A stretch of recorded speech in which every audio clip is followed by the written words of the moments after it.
Eh bien bonjour les amis footeux, j'espère que vous allez bien et que vous avez passé un très bon week-end. On a l'habitude de dire que c'est les lendemains européens qui sont compliqués. Eh bien en Belgique, les veilles européennes aussi. Oui, on ne fait jamais rien comme les autres. Donc histoire d'être bien sûr d'être en forme pour les gros matchs, comme Anvers contre Barcelone, là ils n'en ont pris que 5 après tout. Eh ben on se préserve avant les matchs importants. C'est comme ça que Gand, Genk, Anvers et Bruges ont fait match nul ce week-end. Bon, en soi rien d'inquiétant, hein, ils sont toujours dans le top 6. Ils sont dans les timings pour les playoffs. Voilà, on va le dire comme ça. Mais sur le niveau de jeu, eh ben, je commencerai à suivre un peu des fesses à la place de Dela. Parce qu'une victoire en 5 matchs, et encore, c'est contre Charleroi qui a le niveau d'une équipe de D2. D'ailleurs, entre parenthèses, j'ai été voir le RFC Liège hier, qui a battu Lommel qui était premier de la série. Ah bah, le Liège d'hier bat le Charleroi actuel 9 fois sur 10. Voilà, mon avis. Donc, Della, qui possède l'effectif qui a la plus grosse valeur du championnat, semble toujours bloqué sur le plan tactique, sur la motivation des joueurs, même si on sent une ligne directrice, que je suis très content de revoir Scovolsen sur le terrain, Van Aken qui remarque, mais il manque quelque chose. Et là, avec cette semaine de déplacement, un match en Norvège où clairement ils sont pas favoris, et le déplacement à Sclessin, où ça va être un enfer, va falloir qu'ils mettent beaucoup de DOE à l'ange, à mon avis, parce que non mais imaginez, la T3 qui fait un tifo ou Della brûle sur un bûcher tel Jeanne d'Arc, le Standard gagne 3-0 et Della se fait virer dans la foulée. Est-ce que je jubilerais? Oui, probablement, oui, comme tous les supporters du Standard. Mais bon, voilà, je rêve parce qu'on sait tous qu'au final, potentiellement, c'est Zinkernagel qui va mettre un triplé. Mais voilà, laissez-moi rêver un peu. Surtout que là, les Rouges, ils restent sur 10 matchs en défaite à ce que ça, contre Bruges. Donc, voilà, il y a moyen. Il y a moyen. Sinon, je voulais aussi aborder avec vous l'énigme Gift Orban. Et j'aimerais bien que vous me donniez votre avis là-dessus dans les commentaires, que je trouve fantomatique depuis un mois. Là, il reste sur une série de 6 matchs sans marquer. Alors, on sait, hein, il a dit tout haut qu'il rêve de quitter vite le championnat pour aller dans un championnat plus relevé, simplement. Mais franchement, là, à ce niveau-là, vu ce qu'il monte depuis la fin du mercato, parce que ça correspond plus ou moins à ça, eh ben, il va rester en Belgique une saison ou deux de plus, hein, parce que non, ça va pas. Il y a un truc cassé. Parce que c'est les mêmes joueurs, c'est le même entraîneur. Mais non, il y a quelque chose qui va plus.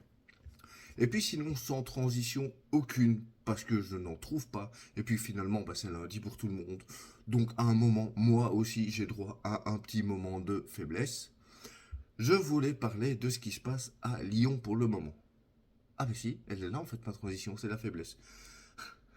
J'en parlais il n'y a pas longtemps. L'OL faisait partie des dernières équipes du top 5 européen à ne toujours pas avoir mené au score dans un match. Ah bah ça y est, ils sont officiellement le dernier club du top 5 à ne pas avoir mené un match en championnat. 2 points en 7 matchs. Un entraîneur viré. Bon, ils ont repris un Italien, visiblement c'est à la mode. Hein. Et Saint-Etienne qui voulait refaire le derby, bah ils vont être servis l'an prochain en D2. Ça va être beau. Lyon-Saint-Etienne. Belle affiche de D2. Rajoutez à ça en plus le fait que la FIFA va officiellement ouvrir une enquête sur le transfert de Nuama suite aux plaintes de plusieurs dirigeants de Ligue 1.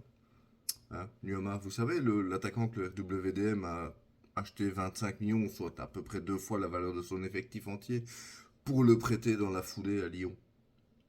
Non, hein? Non, moi j'ai pas dit que c'était une magouille, hein. Encore une fois, non, non. Hein, c'est comme si je disais que l'attribution de la Coupe du Monde au Qatar, elle avait été truquée. Je, je, je vais quand même appeler un avocat au cas où. Sinon, tant qu'à rester en France, bah, je pouvais pas rester non plus muet par rapport à la nomination de Gattuso comme entraîneur principal à l'OM.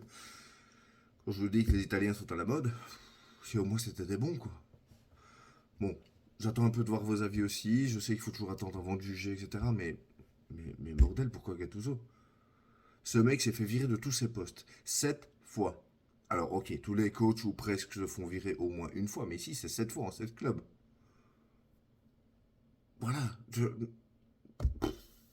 Sa meilleure période, c'est à Naples avec 47 victoires en 81 matchs. Alors ok, oui, c'est un peu plus d'un sur deux, on dira mention passable, ok. Mais quand on a un club qui se prétend ouvertement candidat d'office à la deuxième place et embêter Paris si on peut, bah, je suis désolé, c'est pas Gattuso qui fait.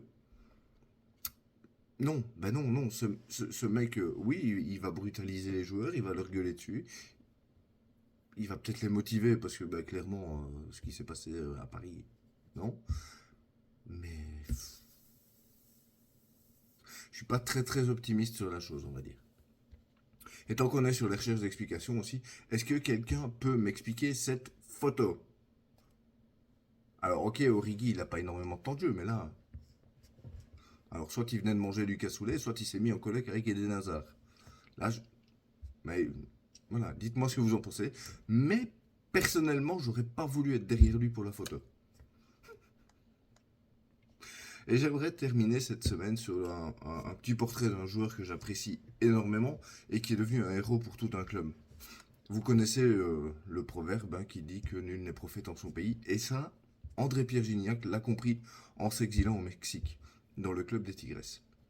Je vais pas vous mentir, quand il a quitté l'OM pour le Mexique, j'étais enragé. Parce que clairement, il avait le profil et l'ADN pour ce club. Mais voilà, les supporters qui le surnommaient des Big Mac dès qu'il ratait 3 matchs, bah, ils ont eu raison de lui. Et ma foi, bah, on peut pas lui donner tort. En 8 ans là-bas, il est devenu le meilleur buteur du club et le meilleur buteur du championnat. On parle quand même d'un mec qui a 196 buts et 48 assists en 350 matchs, toutes compétitions confondues, sous le maillot des Tigres. Et il vient de remporter là son 12e trophée. Franchement, chapeau quoi. Parce on peut se souvenir de Thauvin qui a essayé de le rejoindre et de faire la même. Il s'est vautré hein, en beauté. Donc c'est pas si facile que ça non plus. Hein. Et à 37 ans, ben voilà, moi je suis admiratif de voir un mec comme ça et dans sa carrière. Même si j'aurais toujours un peu le regret bah, que ce ne soit pas au Vélodrome. Hein, bon. Mais bon, allez, je vais arrêter là parce que sinon je vais finir par le demander en mariage. Et pas certain que ma femme va être d'accord avec cette idée-là. Allez, bonne semaine les amis.